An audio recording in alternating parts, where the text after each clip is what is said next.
¿Alguna vez te preguntaste cuál era el rol de la mujer en la tradición judía? ¿Cómo la mirada sobre ella fue cambiando con el tiempo en los textos bíblicos? ¿Y qué pasa hoy con la diversidad dentro de la comunidad? Hoy charlamos con una invitada especial, Silvina Chemen, rabina, pensadora y una de las voces más influyentes en el judaísmo contemporáneo. Bueno, Silvina, ¿qué me contás? En la edición de ¿Qué me contás de hoy? Vamos a tratar un tema bastante polémico en la actualidad, que es el tema del feminismo. Un tema que ha sido bastardeado por diferentes ideologías, tanto de izquierda como de derecha, y que ha sido vaciado de contenido. Por eso yo me quise remitir a los orígenes y tengo el honor de conversar sobre este tema con la rabina Silvina Chemen, que ante todo, de ser amiga mía, es mi referente en todo lo que tiene que ver con el mundo y lo académico judío. La rabina es secretaria de Cooperación Internacional del Instituto Universitario Abarbanel, que en definitiva es lo menos que ha hecho, porque hace muy poco, pero tiene una fama internacional pocas veces vista. Es reconocida por todo el mundo en el marco del diálogo interreligioso y es una persona que tiene las cosas muy claras y las explica muy bien. ¿Qué tal, Silvina? ¿Cómo estás? Hola Guille, ¿cómo estás? Gracias por la presentación, muchas gracias. No, no es una presentación, se la merece. Silvina, yo te quería contar que me expliques un poco el rol de la mujer en la tradición judía, en el Antiguo Testamento, o lo que ustedes llaman la Torá o la Tanaj. ¿Qué función tenía la mujer? ¿Cómo era el concepto de mujer en esa época? ¿Y qué concepto de mujer se tiene dentro del judaísmo? Porque hay opiniones muy diversas y hay imágenes que pueden llegar a chocar muchas Mm. veces. Bueno, la pregunta es amplia y es un poco compleja. El rol de la mujer en el judaísmo es querer hablar de Lo milenios. centralizamos en la Torá, Perfecto, en el texto bíblico. en Entonces el yo texto podría bíblico. decir así, en una época de la humanidad regida por la masculinidad, las mujeres que pasaron al texto bíblico son todas mujeres contraculturales. O sea, son mujeres que han burlado, si querés, las normas de la época para seguir sus convicciones, para seguir sus posiciones. Eh, no con poco costo, no con poco costo. Por ejemplo, puedo hablarte de la matriarca Raquel. ¿Recordás? Sí, sí, sí, Nosotros sí. tenemos 3 patriarcas, Abraham, Isaac y Jacob, y 4 matriarcas. Sará, Rebeca, Raquel y Lea, ¿sí? Vamos a este solamente para contarles un pequeño ejemplo. Raquel y Lea eran hermanas, Jacob se enamora de Raquel, el padre lo obliga a casarse con Lea porque no se va a casar la menor si la mayor está soltera. Lea es fértil y Raquel es estéril. Y así todo, Raquel no se conforma con el lugar de la mujer amada por ese esposo, mientras que la otra era la que paría los hijos de su Sí. esposo, y decide tomar a una de sus criadas, era la usanza de la época también subrogar vientres de las criadas cuando las amas no podían tener hijos, y cuando esa chica está embarazada y está a punto de dar a luz, la sienta, la sienta en sus rodillas y recibe al niño ella. Esa imagen a mí siempre me quedó muy, muy tatuada en mi alma, porque yo digo, hay que tener una convicción, una fortaleza, unas ganas de maternar, más allá de lo que el marido le decía, ¿qué te crees que yo soy Dios que puedo interferir en tu cuerpo? Bueno, si no parís, no parís. Tiempo bíblico, una que paría y una para las relaciones sexuales, la bella, la no deteriorada por los partos, ¿no? No se conformó con ese lugar. Me parece que todas las mujeres bíblicas tienen ese lugar de contracultura importantes. Rebeca, con lo que hizo con su hijo Jacob, llevándose el odio de su hijo Esaú, sabiendo que ella estaba haciendo algo que era bueno para la historia. Sará, con esa posición tan crítica que tuvo con su criada Agar y ese hijo que no pudo prohijar, que fue Ismael, ¿se acuerdan que Sara era estéril? Todas mujeres que han tenido un ideal y han luchado a pesar de que luego quedaron malheridas en la historia. Sara no vuelve a hablar después de la expulsión de Agar y de Ismael. Rebeca no aparece nunca más en la historia, salvo cuando se muere muchos capítulos después, una vez de que hace esa argucia con su hijo Jacob, que lo visto de su hijo Isaac, para que su marido ciego no lo reconozca. Y esta Raquel, que a pesar de ser estéril, tiene los hijos en sus rodillas. Después Dios va a decir que le va a abrir su vientre y le va a dar a José, y luego le dará a Benjamín, y en ese parto ella va a morir en el desierto, digamos. Y así podríamos seguir con las mujeres de la historia. Por ejemplo, la esposa de Moisés. La esposa de Moisés era la hija de un sacerdote de Madián. Y sin embargo, ella ve, dice el texto bíblico, ve que el ángel de la muerte está sobrevolando a los hijos que tiene con Moisés, y ella misma toma un cuchillo y los circuncida, porque entiende que Moisés tuvo miedo de circuncidar a sus hijos para que no sufran lo mismo que sufrió el pueblo judío con la esclavitud en Egipto, y sin embargo ella dice, este es un pacto que Moisés, mi marido, no está cumpliendo, y ella, sin ser del pueblo hebreo, toma el cuchillo y circuncida a sus hijos. Digamos, esas mujeres de valor. O sea, las mujeres bíblicas, las mujeres de la tradición judía, eran mujeres disruptivas, primero. Las que pasaron a la historia. No solo disruptivas, sino que juegan un rol muchas veces, por lo que yo sé, de heroínas. Sí. Tienen un rol fundamental, que es superior al rol de muchos hombres. Para esa A ver, época. es un rol que no está dado por sentado, es un rol que hay que construir. Esta es la diferencia con una sociedad que acepta los roles naturalmente de los varones. Las mujeres tuvimos y tuvieron que trabajar para obtener un rol reconocido en la sociedad. Mira, recuerdo la profetisa jueza Débora, ¿sí? Es una de las pocas profetisas que figuran en el texto bíblico. Y digo, si figuran es porque dejaron una huella en la historia que el relator bíblico tuvo que incorporarlas. Pero Débora tiene un episodio que es muy interesante, que es que el capitán del ejército de Israel viene y le dice, necesito que me acompañes a la guerra contra nuestros enemigos. Y ella le dice, yo te acompaño, pero después vas a soportar que se diga que una mujer es la que te ayudó a ganar la guerra, ¿no? Mira, lo que me estás contando de la Biblia es interesantísimo. Pero me gustaría también que hagas un parangón actual con el judaísmo actual. Yo tengo muy claro también que hablar de judaísmo así en general es una cuestión un poco complicada, sino que habría que hacer algunos matices.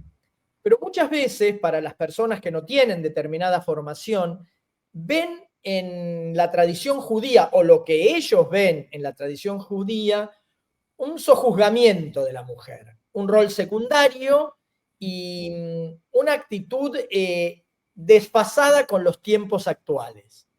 ¿Qué me podés decir de esto para aclarar, en la medida de lo posible, que esto no es así en todo el judaísmo? ¿Fui clara la pregunta? Clarísima, y es muy importante esta pregunta. En principio, sí, en líneas generales, la tradición judía es una tradición de exilio. ¿Qué quiere decir una tradición de exilio? Que desde el año 70 de esta era, el pueblo judío fue exiliado de su tierra, y entonces se fueron asentando comunidades en diferentes lugares del mundo.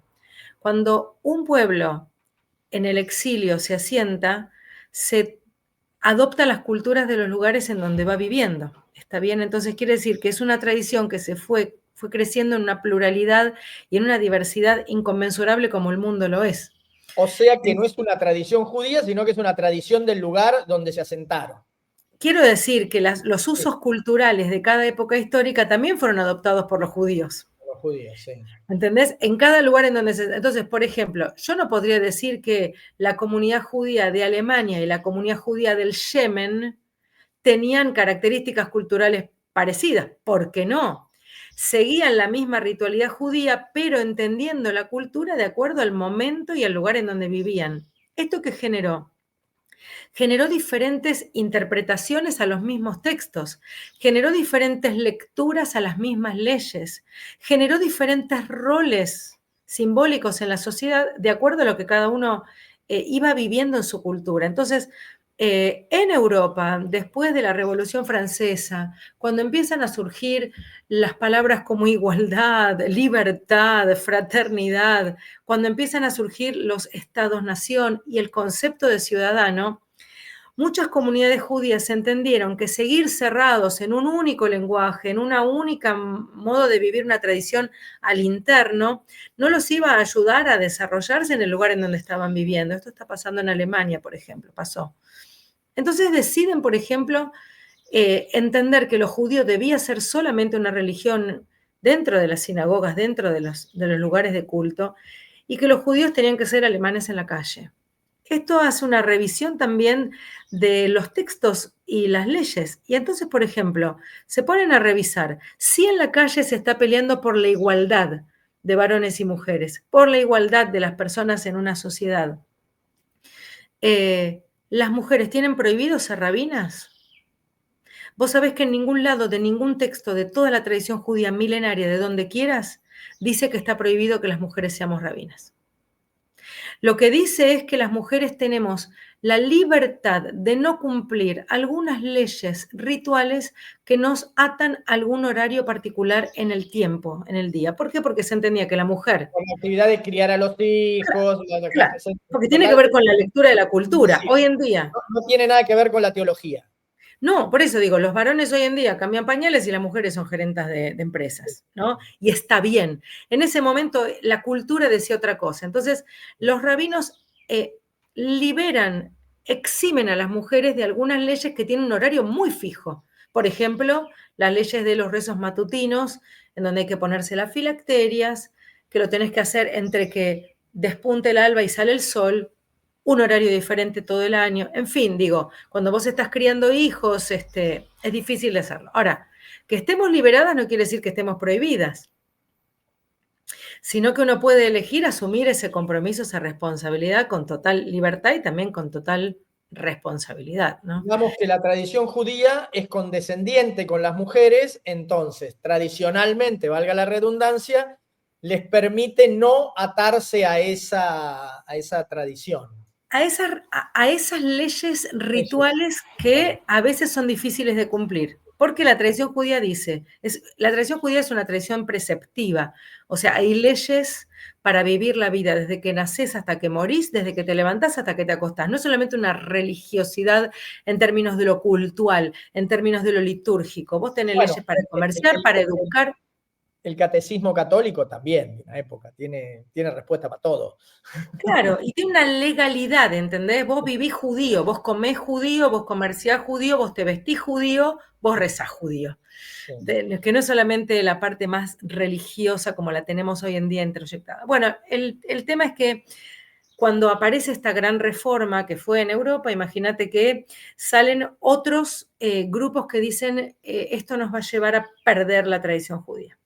Esta apertura de lectura, de interpretación, esto nos va a llevar, y ahí aparece lo que hoy se entiende como la ortodoxia, en el sentido que cierran filas, ¿entendés? Extreman aún más el cumplimiento, frisan aún más la interpretación por miedo a que esto se pierda. Y tienen razón, somos muy pocos en el mundo, muy pocos, y la verdad que la sensación de que la apertura nos iba a llevar a una indistinción con la sociedad en general. Y ahí se crean como dos grandes grupos que son los que reformaron y los que ajustaron clavijas, digamos, ¿no? Que sería la ortodoxia, en todas sus versiones, porque también dentro de la ortodoxia tenés. Entonces, cuando vos pensás en una mujer judía, vos a veces estás pensando en las mujeres judías que se ven, que son las que adoptaron la interpretación de estos grupos que dijeron es acá, la mujer tiene que ser así, tiene que cuidar la modestia, bueno, tiene que vestirse de tal forma. Perdón, Silvina, yo creo que mujeres judías se ven en todos lados, pero a lo que yo me refiero son a las mujeres judías que llaman la atención, que se muestran distintas. Bueno, entonces eso también es una decisión, es mostrarse y defender la propia identidad y mostrarse frente a otros, y otros que creemos, como por ejemplo yo, que no es que estoy escondiendo mi identidad para nada, porque los que un poquito me conocen o me googlean un poquito saben que estoy en todo el mundo hablando de quién soy, cómo vivo mi tradición religiosa, pero sin embargo que no es necesario adquirir esa simbología para ser quien soy, ¿no? Y aparte yo vivo en una comunidad en donde las mujeres y los varones estamos integrados a la sociedad. Entonces también nuestras vestimentas y nuestros modos, mira, la tradición judía, la Torá, el Pentateuco dice que las mujeres no debemos vernos como varones, vestirnos como varones, y los varones no deben vestirse como mujeres. Ahora, yo no estoy vestida de varón, ¿estamos de acuerdo? Yo no estoy vestida de varón, yo estoy cumpliendo con la ley de mi tradición. Sin embargo, otras interpretaciones dicen que no vestirse como varón es ponerse pollera y no ponerse pantalones. Entonces se visten con polleras. Y como tenés que cuidar la ley del pudor, tenés que ponerte pollera larga. Y como tenés que cuidar la ley del pudor, te pones unas medias que no se te vean. En fin, digo, ¿entendés? Y el pudor es otra cosa para cada una de las, digamos, de las interpretaciones que habitamos. Sí, la verdad que me queda claro lo que has explicado, yo creo que a la gente le queda claro. Para redondear a esto, voy a algo más genérico. Que me des tu opinión de esta, vamos a poner esta palabra, malversación del término feminista que se Sí, está viviendo en la actualidad. Este vaciamiento del término feminista y esta politización en los dos extremos del sí. término feminista. ¿Qué me puedes decir vos como mujer y como rabina? Sí, mira, yo siempre definí el feminismo desde el primer momento como un movimiento que brega por la igualdad. No, no tiene que ver con un tironear hacia una supremacía de lo femenino en detrimento de lo masculino, ni mucho menos. Digo, los varones también son feministas cuando están totalmente convencidos de que una sociedad saludable es una sociedad que ambos géneros y todos los géneros y las orientaciones y todas las decisiones, digamos, de cada uno de los cuerpos viven en libertad y en igualdad de derechos, porque las sociedades saludables son las sociedades que ponen en valor los talentos de las personas y no las definiciones y las etiquetas con las cuales las identifican a las personas. ¿Está bien? Somos mucho más que un cuerpo o una orientación sexual. Entonces, para mí siempre el feminismo fue pelear por la igualdad de todos. Yo peleo por la igualdad de las mujeres respecto de algunas supremacías masculinas, como también peleo por los derechos de los pueblos originarios, por las disidencias sexuales. Digamos, para mí la igualdad es la igualdad, y el que se juega por la igualdad tiene un gran camino de trabajo, ¿no? Ahora, los feminismos, como cualquier movimiento de reivindicación de derechos, a veces nace y se convierten en extremos casi insoportables, digamos, que van en detrimento de la lucha por los derechos del colectivo por el cual se están defendiendo, para hacerse visibles. También pasó, por ejemplo, con los colectivos travestis, ¿no? Que a veces Gays y demás. se hacen tan visibles. Y yo una vez le pregunté, fui a una misa con gente de la comunidad travesti, y les pregunté por qué a veces, porque vos las ves a las chicas trans, y son personas, son mujeres, digamos, las ves en la calle haciendo las compras, y vos decís, ¿por qué te pones todo ese maquillaje? ¿Por qué? Y ella me dijo, porque si no, no nos ven. Si no, no nos ven. Entonces yo entendí que los movimientos de reivindicación de derechos a veces extremizan para ser vistos, y yo espero, de verdad espero profundamente que las luchas se equilibren, se naturalicen y no sean cooptadas, como vos decís, ni por las izquierdas ni por las derechas en sus propias agendas. Yo creo que el feminismo todavía tiene una deuda con la lucha, que es encontrar el punto justo en donde se reivindique el derecho y no se vulneran otras sensibilidades. Cuando yo veo algunos grupos muy extremos de mujeres profanando símbolos religiosos de la Virgen María, por ejemplo, a mí me duele profundamente, porque el feminismo no brega por eso. El feminismo brega porque el creyente siga siendo creyente, las mujeres tengamos el lugar de igualdad que tenemos que tener, y que cada uno viva su vida, su cuerpo, sus orientaciones en un nivel de igualdad, porque hay un Estado también que protege los derechos de todos, porque finalmente estamos hablando de eso, ¿no? De sistemas legales que nos permitan a cada uno vivir en libertad quienes somos y quienes queremos ser y quienes vamos siendo, porque finalmente, gente, tampoco somos un ser acabado, vamos siendo en gerundio todo el tiempo de nuestras vidas y con derecho a seguir siéndolo. eso que dijiste al final, que respecto a la Virgen María y demás, a mí me suena como una caricaturización del feminismo, como una exageración del feminismo y como una politización del feminismo. O sea, parecería que solamente pueden ser feministas las izquierdas y no se puede ser feminista si sos de derecha. Y me parece tan ridículo porque no tiene nada que ver, es como peras con manzanas. Bueno, Silvina, realmente estuvo interesantísimo todo lo que me contás, como siempre, todo lo que hablamos. Habría que hacer unos episodios más de contando lo que nosotros hacemos y contamos, que sería Cuando quieras. que sería mucho más divertido que esto. Te Cuando agradezco quieras. mucho y espero verte en Roma. Un abrazo para todos. Muchas gracias, Guille. Te mando un beso, Sil. Chau, chau. Chao.